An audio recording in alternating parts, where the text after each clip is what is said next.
അതെ, pilot training എന്തായാലും കുറഞ്ഞ പൈസ ചെയ്തോളാം. നമുക്കിവിടെ ഇപ്പോൾ പറഞ്ഞ പോലെ ഗ്രൗണ്ട് ട്രെയിനിങ് വെറും 5000 രൂപയിൽ തന്നെ അവർക്ക് വേണമെങ്കിൽ സ്റ്റാർട്ട് ചെയ്യാൻ പറ്റും. നമുക്ക് ഒരു പൈലറ്റ് ആവണമെന്ന് ആഗ്രഹമുണ്ട്, പക്ഷേ കയ്യിൽ വളരെ കുറച്ച് പൈസയേ ഉള്ളൂ. വളരെ കുറച്ച് പൈസ ഉള്ളവർക്ക് പൈലറ്റ് ട്രെയിനിങ്, അതായത് അതിൻ്റെ ഇനിഷ്യൽ ട്രെയിനിങ് ആണ് ഗ്രൗണ്ട് ട്രെയിനിങ് എന്ന് പറയുന്നത്, അത് തുടങ്ങാൻ പറ്റുമോ?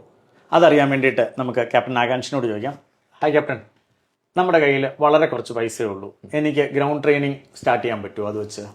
ഓക്കെ, തീർച്ചയായിട്ടും പറ്റും. നമുക്കിവിടെ പ്രതിമാസം വെറും 5000 രൂപ വരെ വെച്ച് അവർക്ക് ഗ്രൗണ്ട് ട്രെയിനിങ് ചെയ്യാൻ പറ്റുന്ന ഓപ്ഷൻ ഉണ്ട്. അപ്പം മാസം മന്ത്ലി 5000 റുപ്പീസ്, മന്ത്ലി 5000 വെച്ച് വരെ അടയ്ക്കാൻ പറ്റും. അപ്പോൾ 5000 മിനിമം ആണ്. 5000 മുകളിലോട്ട് അടയ്ക്കാൻ പറ്റുമെങ്കിൽ അവർക്ക് ആ രീതിയിലുള്ള EMI വേണമെങ്കിലും എടുക്കാം. അപ്പൊ അങ്ങനെ EMI ആയിട്ട് കുറെ മാസം കൊണ്ട് അവർക്ക് ഫീസ് അടച്ചു തീർക്കാനുള്ള സ്കീം നമുക്കുണ്ട്.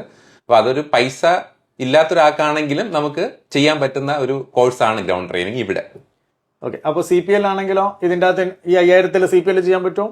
ഇല്ല, നമുക്കിപ്പം CPL വരുമ്പോഴത്തേക്കും ഓരോ ഫ്ലൈറ്റ് സ്കൂള് ഫിക്സ് ചെയ്തിരിക്കുന്ന ഫീസാണ് നമുക്ക് അതിൽ വരുന്നത്.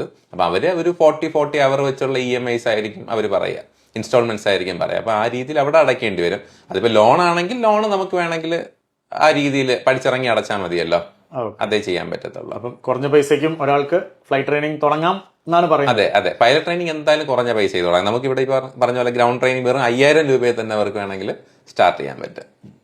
Thank you.